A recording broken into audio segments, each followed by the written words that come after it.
C'est parti. Bienvenue à tous pour une visite exceptionnelle pour l'association Les Marches Norantes, puisque nous sommes reçus au château d'Annette. Et alors, avec la chance de découvrir ce soir le parc, c'est uniquement pour vous. Et en plus, on a la chance d'avoir Nadège qui va être notre guide ce soir. C'est exceptionnel parce qu'elle connaît tout. Donc je laisse la parole à Nadège qui va vous dire quelques mots. Et merci encore de votre fidélité. Alors merci à tous d'avoir répondu présent aujourd'hui pour cette découverte du parc. Alors je ne connais pas tout, je travaille encore beaucoup sur le château. Il a fallu que je prépare ma visite pour vous emmener à découvrir le parc. J'ai d'ailleurs mes petites notes avec moi pour ne rien vous cacher. Alors je vais faire une visite, ça va être moitié visite guidée, moitié balade. Je ne vais pas avoir vocation à vous abreuver d'informations. Je vais vous donner beaucoup d'informations, mais je laisserai place également à la balade pour qu'on puisse se promener. Alors j'ai bien noté les marches normandes. J'ai suivi Richard la première fois que je lui ai fait faire le tour. C'est pas en pas de charge. On se balade. Voilà. On ne suit pas Richard, on suit Nadège. Voilà. On se promène, ce n'est pas de la randonnée. Donc j'ai prévu, pour les deux jeunes filles, je vous donne ça. On les remet à tous les jeunes gens qui viennent visiter le château. Donc il y en a un pour vous et un pour vous. Pour les adultes, je vous ai prévu également un petit visuel, puisque finalement je vais vous parler de choses qui n'existent plus, qui existent partiellement ou qui ont été détruits. Et finalement, ça va être beaucoup plus simple avec les petits visuels de se rendre compte de ce qu'était le château au XVIe siècle, au XVIIe et puis jusqu'à nos jours. Alors surtout, vous n'hésitez pas, du fait qu'on est un groupe assez restreint, je vais avoir tendance à baisser la voix. Si vous n'entendez pas, n'hésitez pas surtout à me dire « Ouh Nadège, je voudrais monter la voix », parce que je vais vraiment avoir tendance à parler beaucoup plus bas. Et je vais remettre le masque, donc effectivement ça va masquer un petit peu. Donc là où j'ai moins de difficultés à l'intérieur pour mesurer mes échos, là c'est un peu plus délicat pour l'extérieur. Voilà. Et bien on remet les masques et c'est parti. Au 19e, oui, il y a 500 ans d'histoire à vous raconter. Mon ancienne voisine, c'est ça, Si, j'avais dès le XIe siècle, une forteresse qui est ensuite transformée en château fort par Charles le Mauvais, alors comte d'Évreux, roi de Navarre. De château fort, je vais vous en faire voir, il va rester encore quelques naissances de souterrains. Mais c'est vraiment en toute fin de visite qu'on va découvrir ça. C'était de l'autre côté du parc. Et puis, c'est vrai que vous êtes arrivés jusque là maintenant, donc on va peut-être pouvoir décaler un petit peu parce qu'il y a une maison qui est enregistrée sur le côté. Et ça, c'est pas loin de c'est bien ici à Annette. Donc c'est en 1444 que les terres d'Annette, qui ont été confisquées à Charles le Mauvais, sont passées sous l'escarcelle royale. Et finalement en 1744, on a Charles V qui donne les terres d'Annette à la famille de Brézé. Donc la famille de Brézé, on arrive, je vais vous faire un saut dans le temps, donc à Louis de Brézé. Louis de Brézé, mari de Diane de Poitiers. Donc elle devient veuve en 1531 et elle a dans l'idée de se faire construire un château. Si je vous dis Diane de Poitiers, tout le monde sait de quoi je veux parler? Oui. Favorite du roi, de 20 ans plus âgée que lui. Oui. Donc c'est elle qui est donc à l'origine de ce château. L'architecte du château, Philibert Delorme, est un architecte lyonnais. Et donc lui, il imagine, parce que vous avez là, en figure 1, donc un plan de château avec une cour totalement fermée. Donc là, on a finalement, on va se placer comme ça. Le portail est derrière vous. Le bâtiment gauche qui est ici, c'est du temps de Diane de Poitiers, il était composé d'appartements destinés à accueillir la cour. Il y avait en plus un bâtiment central, à la place du bout de pelouse sur le devant. C'était là qu'étaient situés les appartements de Diane. Dans l'axe du cercle, et du temps du duc de Vendôme, les jardins, c'était de l'autre côté du bâtiment. Et puis, on arrive à la Révolution française. Donc là, la Révolution française, le duc de Saint-Sièvre arrive à garder ce château jusqu'en 1793. Et puis, il décède dans son sommeil au château de Gizis. Et donc, le château d'Annette est confisqué par l'État comme bien national. Et il est revendu à des marchands de pierres qui se servent des pierres du château, qui se servent de ce château comme carrière d'extraction. D'où les deux bâtiments qui manquent finalement. Donc on a toute cette histoire-là, 16e siècle, 17e et puis 18e, et on a l'époque de la restauration du château avec beaucoup de 19e sous Ferdinand Moreau. Donc là, j'ai essayé de tracer les grandes lignes finalement, de vous situer un petit peu les différents protagonistes. Alors je les ai préparés à la première visite.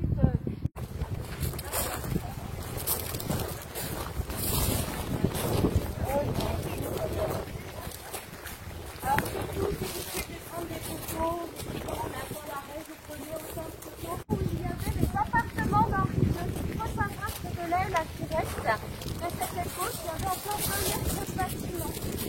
C'est à cet endroit-là qu'étaient situés les appartements d'Henri. Et donc, ce qui a stoppé la démolition de ce bâtiment, jusque-là, c'est qu'il y a un couvert qui était qui s'est tué. Et c'est là que les habitants d'Annette, finalement, ont vu un signe plus tard. Ils sont arrivés du soir même sur le devant du château avec des bateaux, avec des fourches, et ils ont fait stopper la démolition du château. Voilà, sur la cheminée, vous avez un M avec 2 F. C'est pour Ferdinand Moreau, celui qui a acheté le château en 1860, et qui est l'arrière-grand-père du propriétaire actuel, le Cézanne. Donc ça, c'est un petit cadeau, j'ai envie de dire, à Diane de Poitiers, puisque Diane de Poitiers, elle avait également un monogramme comme emblème. C'était les 2 D entre la C qui formaient le H pour le roi Henri. Voir du grand parc, puisqu'il y avait un grand parc là encore en plus à l'époque.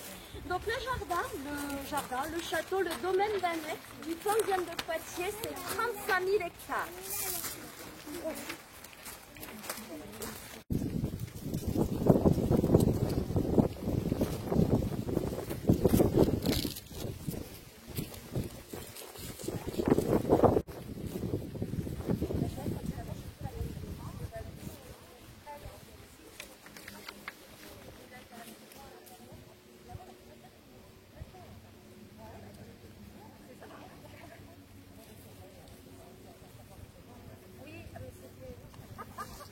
Soutenir le bâtiment principal. Donc il y avait l'aile centrale qui était posée sur ce cryptoportique. Alors il a appris ça, Philibert Delorme, en Italie, puisqu'il a été formé, il a été se former directement là-bas. Et ils sont habitués là-bas à construire des châteaux, des galeries à flanc de coteau. Et il faut savoir qu'il a fallu trouver quelque chose pour ne pas que la terre des corridors qui soient derrière revienne au niveau du jardin.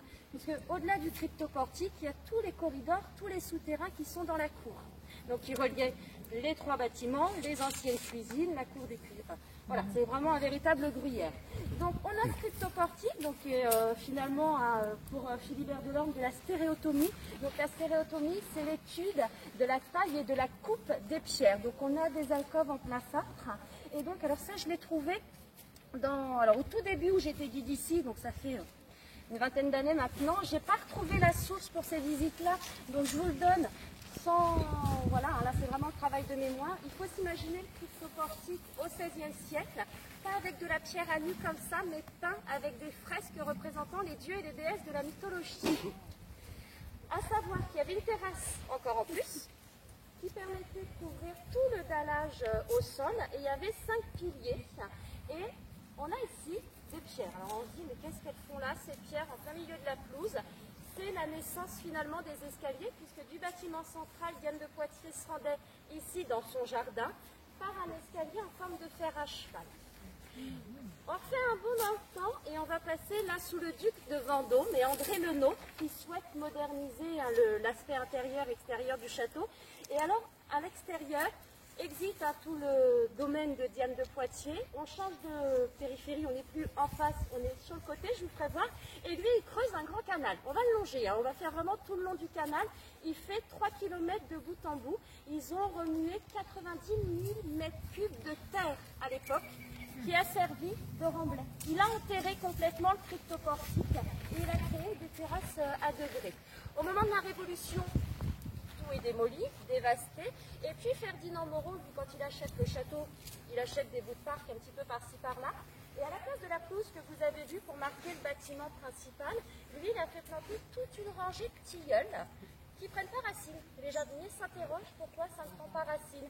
Et c'est dans les années 1878, finalement, Ferdinand Moreau dit fouille générale et il redécouvre le cryptoportique. Alors Ça, c'est des sources de Monsieur de Itunes. Donc, j'en présentais avec mon mari. Ça allait jusqu'au bâtiment. Oui, c'est énorme. C'était le tout domaine.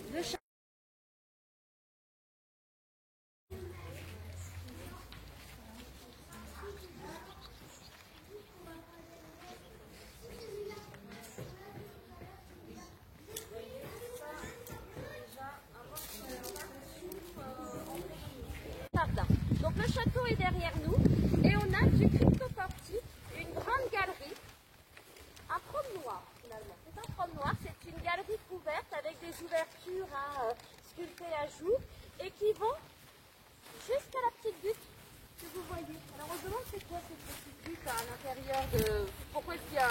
c'est pas plat? Pourquoi est-ce que c'est pas plat finalement ce château? Ça correspond à ce que vous avez juste ici, des baigneries.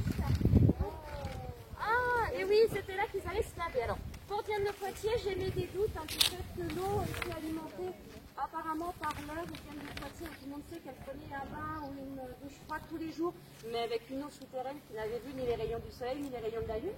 Toujours est-il que Philibert Delorme, il ne veut pas faire des baigneries à la place, il veut faire des caves pour lesquelles on va stocker de la nourriture. Alors il fait les caves ont un aspect assez sympa. Ils font une couverture par là-dessus et puis ils disent non, c'est tellement joli qu'il faut vraiment qu'on transforme et qu'on en fasse autre chose. Donc voilà les baigneries. Et puis à un moment donné, on va se diriger sur le côté puisque vous avez dans les angles deux petits pavillons. Alors pareil, les petits pavillons, c'était censé être des greniers à grains. Et puis finalement, une fois que tout ça a été doté d'une couverture, ils se sont dit c'est tellement joli qu'on va les détourner de leur fonction principale. Et donc là, dans les deux petits bâtiments, ils y installent des joueurs de musique, des joueurs de trompette et des joueurs de cornet, ce qui permettait finalement à Diane de Poitiers, quand elle allait dans son promenoir à l'abri du vent, de la lumière, du soleil, de pouvoir se promener en musique. Jusqu'à présent, il y a le trésor de la sortie, le trésor de village, et donc Nadège nous a réservé ce trésor, c'est donc le dallage, et elle va vous expliquer tout là-dessus. Donc au niveau du dallage, je vous ai expliqué qu'il y avait un bâtiment qui était posé là, et donc c'est au moment des fouilles générales du parc du château qu'il a été découvert un tout petit bout de dallage. Alors, je vous dis un tout petit bout de dallage, on a le dallage entier du bâtiment. Donc on a le dallage entier, n'hésitez pas à le fouler, ça a 500 ans, ça a survécu aux 500 ans. On peut se prendre un peu pour la Renaissance, le 16e siècle, il a juste manqué les robes et puis voilà. Il a eu des pas prestigieux. Vous avez également des triangles. Oui. Alors on peut se dire, tiens, ça nous indique le nord, le sud, l'est, l'ouest, pourquoi pas. Il faut savoir que le triangle, c'est également le delta, le D grec, une déclinaison pour Diane de Poitiers. Elle avait mis son empreinte absolument partout dans ce château. Donc on avait la galerie, la fameuse galerie là, qui remontait les baigneries. Il y avait un deuxième bâtiment avec un autre dallage à l'identique qui n'a jamais été retrouvé. Et il y avait le retour, ce qui donnait après l'aspect fermé de ce jardin. Donc n'hésitez pas à prendre possession du dallage. On peut dire que Diane a marché ici. Les musiciens pour sûr, Diane certainement quand elle est venue visiter les lieux une première fois, puisque Diane de Poitiers finalement surveillait énormément les travaux de son château, bien souvent accompagnée d'Henri II, puisqu'il est de réputation de dire qu'Henri II était beaucoup plus présent sur les travaux du château d'Annette au moment de sa construction que sur ses propres châteaux à lui. Donc il était beaucoup plus présent. Donc après, elle a dû très certainement, oui, les fouler. Fouler des pas prestigieux. Voilà. Alors, non, parce que le devant de la chapelle, c'est le bâtiment. Là, il faut vraiment compter ça pour avoir l'arrière de la chapelle. Là, c'est l'arrière de la chapelle que vous avez. Là, vous avez devant de la chapelle, c'est 19e, là où il y avait le bâtiment droit. Si on veut l'arrière de la chapelle comme c'était, c'est ici qu'on se met. Et là, vous avez effectivement l'abside avec l'arrière de la chapelle.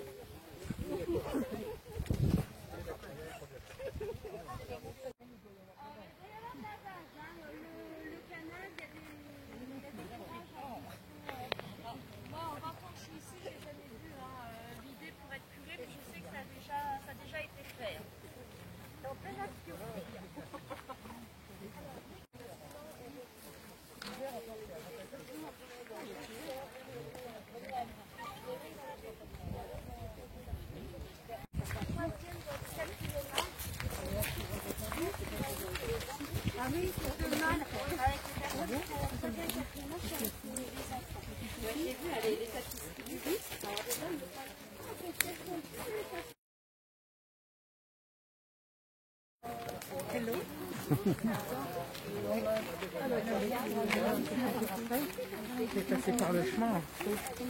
Elle était propriétaire par le biais de l'héritage de ses filles, très fortunée. Et elle travaillait à la cour. Oui, dans les coups de... Oui, Richard. Va voir, il y a un nid d'abeilles. On dit toujours, Michel, on aura mis le regret de l'avoir. Vas-y d'abord. Je suis sur le site finalement d'aller m'amuser avec son détecteur, enfin mon détecteur dans son parc. Et il m'a dit, allez-y, vous allez peut-être retrouver la même chose que mon arrière-grand-père, vous allez me retrouver des... J'ai rien trouvé. Donc, il y avait besoin d'un ancien couple et au niveau de la hiérarchie, c'est moi qui avais plus d'ancienneté dans ce couple et puis M. Descours, il s'est proposé. Je vous fais la petite parenthèse sur le banc qui est là. Alors si vous voulez vous prendre pour propriétaire du château, ça va être le moment ou jamais. C'est le banc de Monsieur Delcourt. Voilà. Donc Monsieur Delcourt, il y a des fois, les filles, elles ont préparé le repas, puis elles attendent. Puis Monsieur Delcourt, il a 73 ans, on se demande où est-ce qu'il est parti. Et puis les filles, elles commencent à paniquer, et donc elles cherchent partout. Donc personne dans le château, mais souvent Monsieur Delcourt, il est là, et puis il prend son temps, finalement, il flâne. Donc au niveau de tous les platanes que vous voyez là, c'est des arbres qui ont été plantés pour faire encore une fois un genre d'écosystème dans le but de fabriquer des feuilles après. Ils auraient dû être coupés déjà il y a 4-5 ans de ça et ça aurait dû donner des feuilles. Finalement,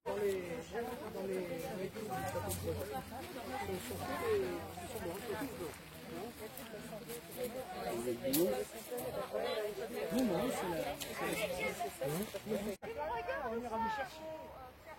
vous dites ça dans l'air Non, je vous promets.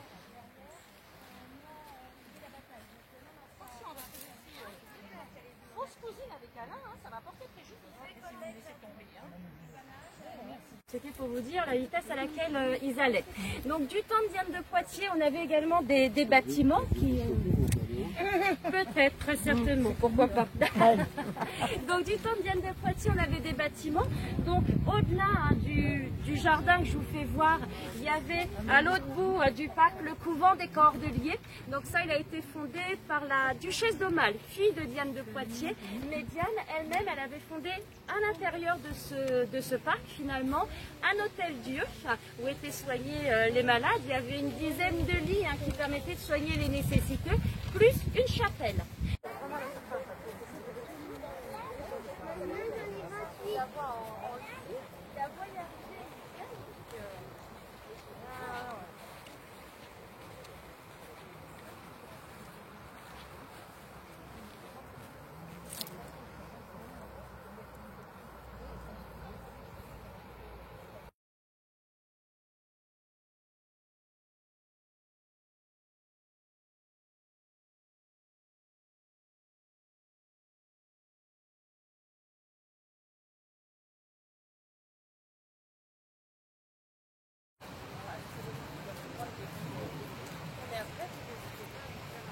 Pour faire de la reconnaissance de végétaux, il y a des beaux spécimens. On m'a proposé, c'est sûr qu'il l'a eu. Mais j'ai fait le courrier. Le nom L'autre canal en plus avec des parcs qui est en culture. À la base, le bélier était fait en bois. Le bélier en bois, les canalisations en bois, c'est un des propriétaires du château, le comte II, qui avait réalisé ses propres plans. Le comte II, ça va parler à tout le monde, on lui doit également le pavillon octogonal dans la forêt. C'était lié à l'époque. Au moment de la Révolution, c'est transformé en moulin. Donc ça sert de moulin à l'entreprise qui est à Poisson, C-A-N. C'est un moulin qui broyait les formes des arbres. Et sous Ferdinand Moreau, voilà, ça se transforme en bélier hydraulique doté d'un réservoir pour ensuite irriguer toujours pareil ce fameux grand parc. Donc le bélier hydraulique, c'est vraiment une cour, alors je ne suis pas scientifique non plus, donc c'est quelque chose, si vous voulez, c'est l'eau qui est pompée de façon mécanique finalement avec un débit, etc. Et ensuite ça s'alimente automatiquement. Selon mes collègues, c'est toujours un état de fonctionnement. Voilà. Siècle finalement. Donc la partie 16e, c'est ce qui est sur le devant, côté 12. Donc le pavillon du gouvernement naissance du temps de Diane de Poitiers, ça avait vocation à gérer les titres de propriété de la famille des Brézé, les archives de Diane et également le trésor du château. Alors attention, quand je dis trésor du château, c'est comme ça que c'était appelé, c'était les cordons de la bourse finalement. Donc il faut savoir que Diane de Poitiers, c'était aussi une femme d'affaires. Alors je pense que vous avez déjà parlé à la dernière visite. À chaque fois qu'elle achetait un château, qu'elle devenait propriétaire d'un château partout en France, la première chose qu'elle faisait, c'était de baisser les salaires à tout le monde. C'est comme ça qu'on faisait des business. Voilà. Donc, oui, elle a joué la famille en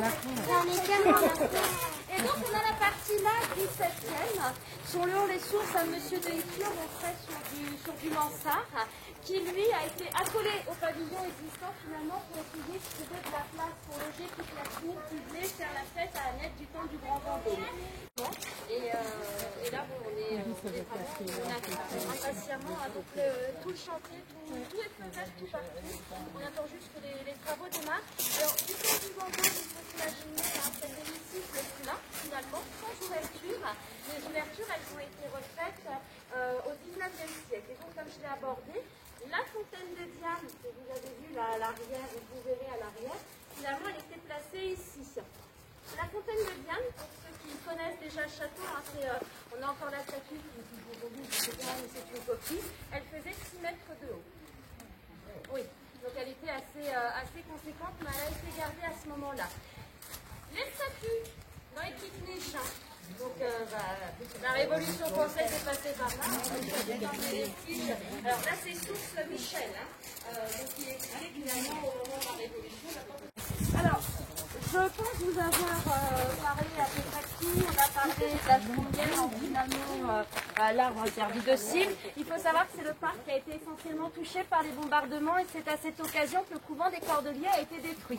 Au niveau des sources, j'avais les sources de Madame de Héturbe, la maman du propriétaire, et les sources de Monsieur de Héturbe en début d'année qui ne sont absolument pas les mêmes. Donc Madame de Héturbe Charles m'a dit que le couvent a été détruit en 1940 par des bombes incendiaires.